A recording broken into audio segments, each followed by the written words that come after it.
Hi guys! Magandang gabi! Welcome back po dito sa Gandara sa your channel for showbiz update.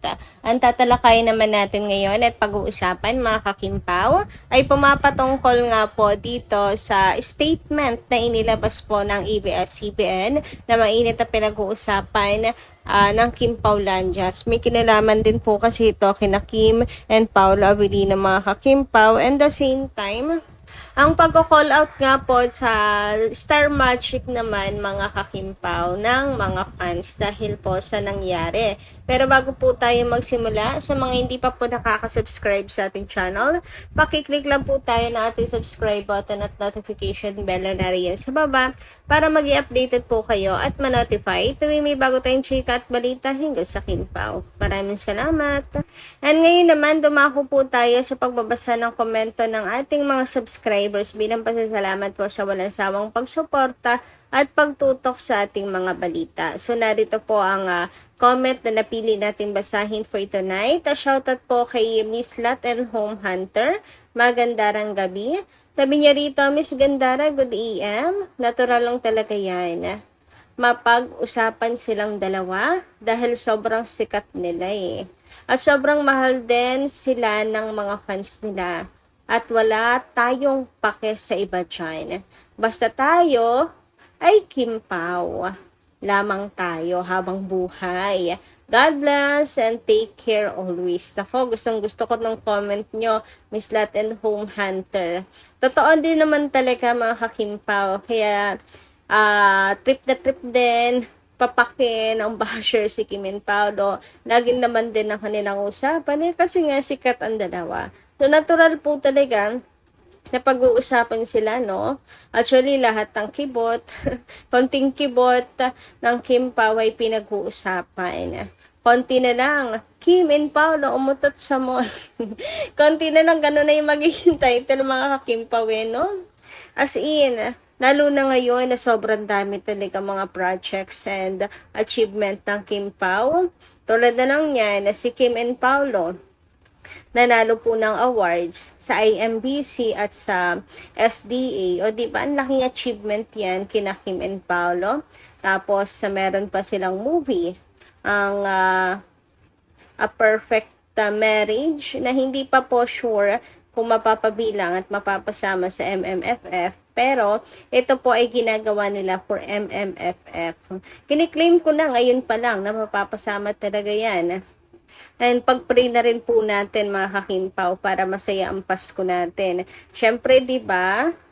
Sacrifice si Kim and Paolo, no winter muna para dito, tapos hindi po matutuloy. And bukod po doon, meron din po silang kopino na nag-aabang sa kanila, mga kakimpaw. And sabi pa ni Paolo, marami pa raw po silang project na nakalinya. O diba, nakakatawa at nakakataba ng puso. Si Kim naman, tuloy-tuloy rin po ang shoot, photoshoots, commercial shoots, and mga event pa ng Kim Pao. Talaga magiging naman po ng balita si Kim and Paolo. And ayun nga, kahit anong man sabihin ng iba, basta tayo Kimpaw lang. Kimpaw forever. Samantala sabi naman dito, oops, sorry peeps, haha. Either late post yung isang pic na may double-decker bus at nalinlang po ako na nasa HK sila. Pero binondo lang talaga. Ayan. Sino po ang nalinlang kahapon, mga kakimpaw, taas ang kamay. Marami din po actually yung nag-akala na nasa Hong Kong ang Kimpaw, pero nasa Binondo lang talaga sila. Paano ba naman kasi si Miss Vince, yung post po niya, ginamitan niya ng AI content mga kakimpaw. So akala tuloy ay nasa HK sila, pero Binondo lang talaga. Alam niyo yun, trip nila ng manlinlang ng mga fans. Siguro para malito na rin ng mga bashers kasi alam niyo na, laging sinusundan din si Kim and Paolo. So, kung mga stalker man sila, di magkakamali sila mga kakimpaw. Anyway, ayun nga, para daw po sa Star Magic ang shoot ni Chinita Princess. Pero bakit kaya kinakailangang mag-shoot ni Kimi? And syempre, ang katanungan ng lahat ay kung kasama ba niya dyan si Paolo Avellino. Wala po mga kakipi, parang Team Kim lang talaga. Parang wala pong Paolo. Siguro busy po si Paolo Avellino sa business niya mga kakimpaw, or si Paul lang muna ang may eksena, siya muna ang may shooting, ganon. Alam niyo naman kasi si Papi, grabehan naman nga kasi talaga ang private person. Walang iniiwan na bakas eh. Gayun pa man, hindi man po kasama dyan si Pao. Alam naman po natin na magkausap po parate silang dalawa. Samantala, dumako naman tayo ngayon dito sa statement ng ABS-CBN na inilabas ngayon mga hakimpaw na mainit ang pinag-uusapan ngayon sa social media. So, kasama po dito si Kim and Paolo Avellino. And ito nga po, press release 14 August 2026. ABS-CBN reports 6.8 billion in first half consolidated revenue. So, tungkol po ito sa revenue ng network in their first half year. Sabi dito, ABS-CBN Corporation's content production and distribution business generated 5.6 billion in revenue for the first half of 2026. So, laki rin mga kakimpaw, 9% lower than the same period last year. Setting aside political advertising and one-off terms in both years, the segment's recurring net loss showed a 1% improvement, and its recurring EBITDA was 2% higher than the same period last year. Advertising revenue was lower due to the presence of election-related advertising in 2025. Anyway, jump na tayo mga hakimpaw dito sa My Love Will Make You Disappear. Sabi dito, there were also fewer movies and major events in the first half 2026 compared to same period last year, when the revenues were boosted by Bini's sold-out concert at the Philippine Arena and the strong performance of the My Love Will Make You Disappear. Part of the decline was covered by higher consumer sales and by growth in international syndication and co-production. So, diba mga kakimpaw, ang sarap pakinggan, nakabahagi po ang Kimpaw dito sa bilyon-bilyon na kinita po ng ABS-CBN. Alam nyo, sabi nga nila, magiging parte talaga ang Kimpaw sa pagbangon po ng ABS-CBN sa kanilang loss talaga, mga kakipi, kasi ang laki talaga nang nawala sa kanila mula nung nawalan sila ng prangkisa. And bilang Kimpaw fan, nakakataba naman po talaga ng puso, 'di ba? Na mabasa ang My Love Will Make You Disappear doon, kasi grabe talaga ang effort ng mga fans noon na pa-block screening, as in talaga, 'di ba mga kakimpaw? Kaliwat ka ng block screening ang nangyari sa My Love Will Make You Disappear. Talagang hindi po pinabayaan ng Kimpaw Lanchas ang movie ng Kimpaw. Ginawa talaga nila ang best nila para makapagpa-block screenings, mga kakimpaw. Meron pa nga 'di bang inano talaga nila yung isang buong sinehan para sa birthday ng nanay nila, 'di ba? Grabe yung support nila kay Kim and Paolo Avellino. And syempre, yung mga Kimpaw fans tulad natin na maliliit na nanood para po sa My Love Will Make You Disappear ni Kim and Paolo. Alam niyo, maliit man o malaking ambag, kasama tayo sa tagumpay. Kaya maraming salamat sa lahat ng mga fans, na nagpapakita po ng kanilang pagmamahal at suporta kay Kim and Paolo sa kahit na ano pa man pong paraan.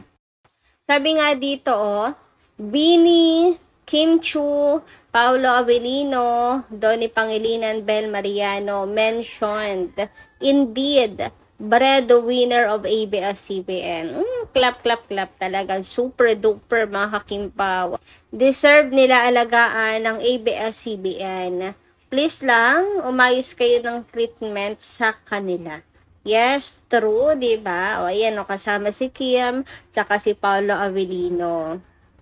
Dapat talaga tratuhin po nila at alagaan ng maayos ang mga breadwinner nila, 'di ba mga kakimpaw? And the hope mga kakipi, ayan, sa darating na MMFF ay ganun din po ang maging suporta ng mga fans. So, kung kaya po natin na magpa-billion kita, no? Or 500 million, mga hakimpaw, push natin yan.